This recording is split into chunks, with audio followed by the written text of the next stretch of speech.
The sun dipped low over the ancient city of Thebes, casting golden hues across mud-brick rooftops and temple walls. From a quiet balcony high above the city, a lone figure stepped away from his scrolls. His name was Menena, a scribe in service to the temple. All day he had copied sacred texts, his fingers stained with ink, the scent of papyrus still clinging to his hands. Below him, the Nile shimmered under the last rays of sunlight, reflecting the retreat of Ra's great chariot. The air was thick with the scent of lotus blossoms and warm sun-baked earth. Thebes, once alive with merchants and priests, now softened as the day drew to a close. Menena rested his hands on the edge of the balcony, watching the city exhale. The call to evening prayers echoed in the distance, blending with the gentle rustle of palm trees in the evening breeze. The noise of the day faded, replaced by a hush that belonged only to twilight. In this quiet moment, there was nothing to write, nothing to record. There was only stillness and the sky, burning softly with fading gold. As the last glow of sunlight vanished behind the hills, Menena stepped down from the balcony and entered the family courtyard.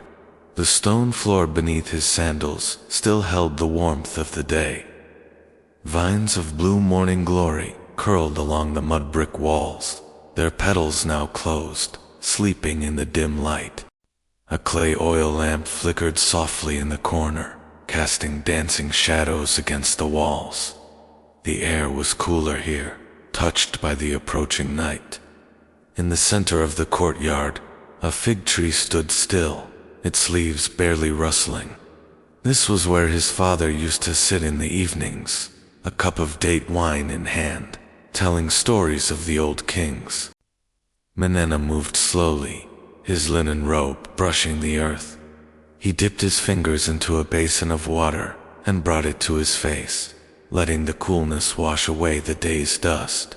The silence felt complete, yet comforting, as if the very stones remembered every footstep and whisper that passed through them. The courtyard did not demand attention. It simply waited, holding space for rest and memory. Inside the house, Menena entered a narrow room where his writing tools were kept. The walls were lined with shelves, stacked with scrolls, ink pots, and worn reed pens. A single bronze lamp glowed on a low wooden table, its flame steady in the still air. This room was his sanctuary. Here, thoughts became symbols, and symbols became memory. Every morning, he sat here to copy the wisdom of the gods and the records of men. The scent of old papyrus, crushed ink, and beeswax filled the space. Tonight, he would not work. He placed his tools aside, gently laying down a scroll he had finished that afternoon. With slow movements, he unrolled a fresh papyrus, not to write, but to read. A story about Horus and the rising sun. The room was silent, except for the occasional creak of the wooden floor and the distant song of a night bird. The world beyond the mud-brick walls faded. In this quiet, sacred place, time slowed. Later that evening, Menena stepped outside once more, this time into the open roof terrace, where the night sky unfolded above him. The stars had begun to shimmer clear, steady, and countless. The darkness was soft, not empty, filled with ancient light. He sat on a woven mat and leaned back against a low stone wall. From here, he could see the outlines of distant temples and the faint glow of oil lamps in neighboring homes. The air was cooler now, brushing gently across his face.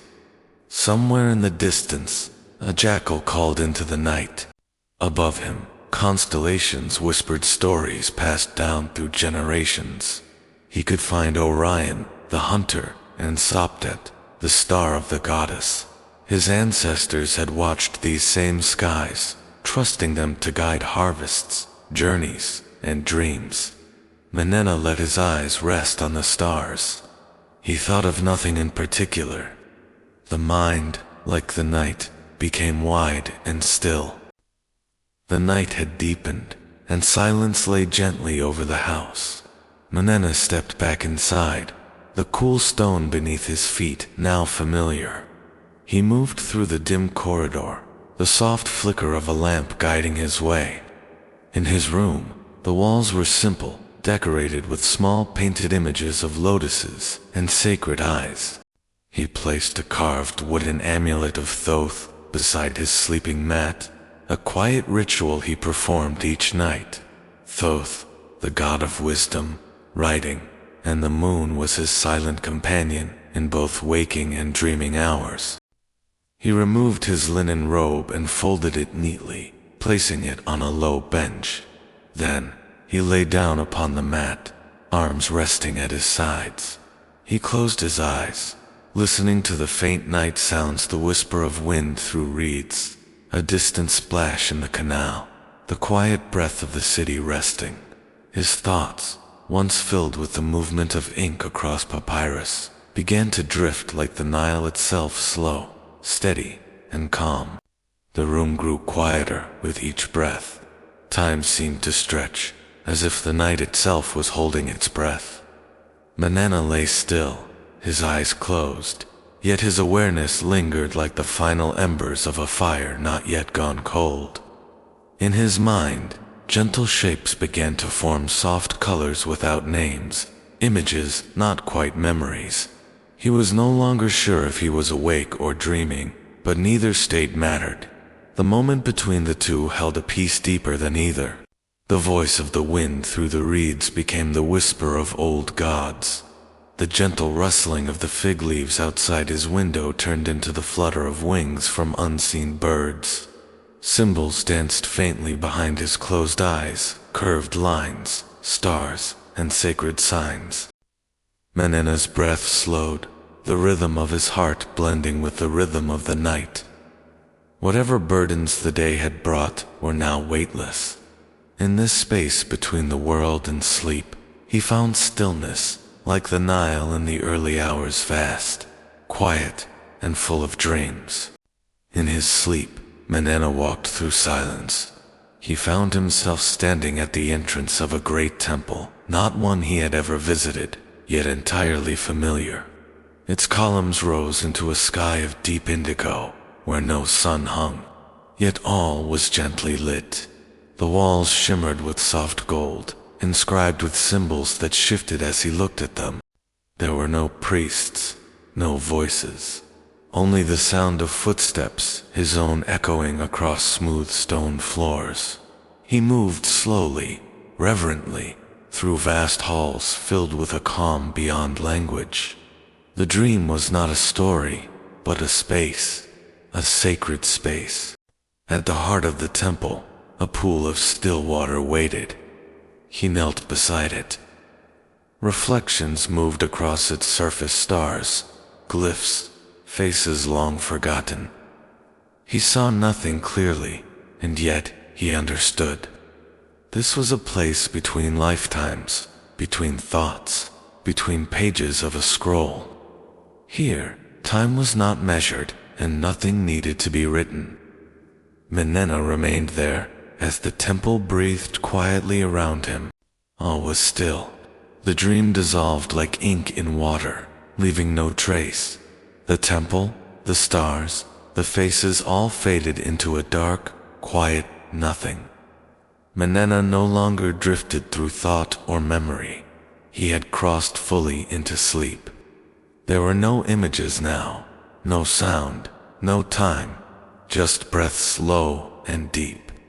The rise and fall of his chest matched the rhythm of the distant Nile. The world was far away, yet not lost. It continued, gently, around him. In this depth, there was no need to understand. There was only rest. The kind of rest that lives beneath words, beneath thought, like the cool earth beneath warm stone. Night passed silently through him, leaving no mark, only renewal. The first light of dawn slipped quietly into the room. It touched the walls with a pale gold, as gentle as a breath. Outside, The world had not yet spoken, but it was beginning to stir. Menena did not open his eyes immediately.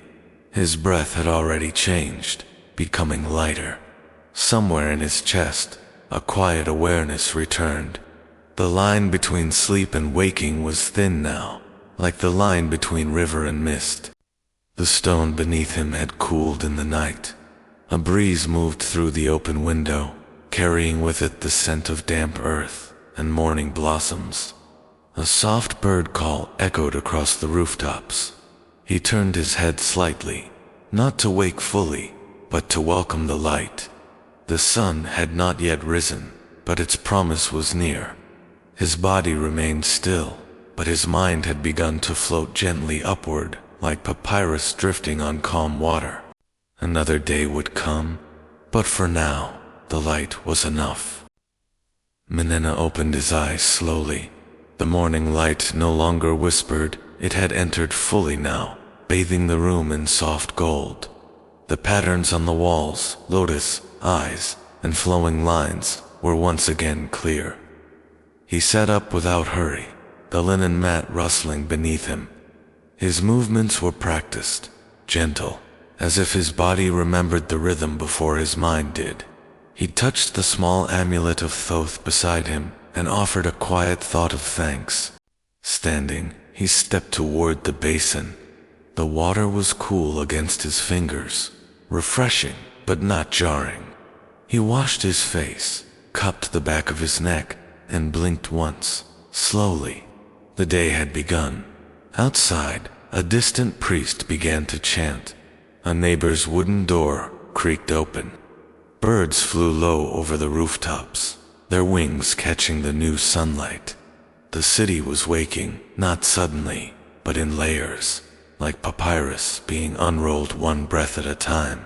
Menena reached for his robe, folded it over his shoulder, and stepped into the courtyard. Another scroll waited. Another page would soon hold memory. Menena sat at his wooden writing bench, scroll unrolled before him. The ink, prepared the night before, was smooth and dark. He dipped his reed pen carefully, letting the excess drip once, then touched it to the papyrus. Today's task was a temple inventory: grain, oil, linen, incense, a quiet list, but each word held meaning. These were not just goods, but offerings, carefully accounted for, spoken aloud through written form. He wrote slowly, his breath even, his focus whole. He was not thinking of the past, nor of what came after. There was only now the moment of pen meeting page.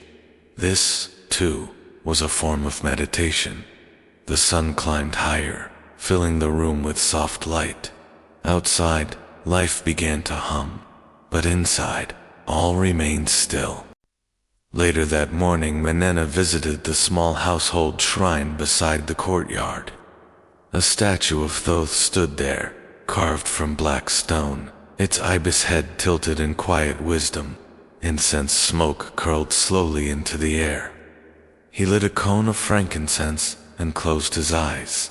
There were no words spoken, only breath and presence. He did not ask for anything. He simply stood still in acknowledgement. The offering was silence, and the silence was returned. As the sun reached its peak, Menena climbed to the rooftop once more. The view stretched wide: the Nile, the fields, the distant shimmer of temples. Farmers moved slowly below, guiding oxen through irrigation channels. A child laughed somewhere near, and palm fronds rustled in the noon breeze. Life unfolded without urgency. He sat in the shade of a canopy, arms resting on his knees. From up here, the world looked simple, and perhaps it was. He let his thoughts rise and fall, like the wind brushing across the reeds. It was enough to watch, enough to breathe. Afternoon came and passed like flowing water. Menena sat alone in the writing room once again, not working, not reading, just sitting. The house was quiet. The world outside buzzed faintly in the heat. But here, in the stillness, There was space to rest the mind. Time moved differently now. There was nothing to finish, nothing to chase. Even the ink in the pot had settled calm. And so, the sun began to fall once more. The shadows stretched across the floor as Manena stood at the edge of the balcony again, just as he had the evening before.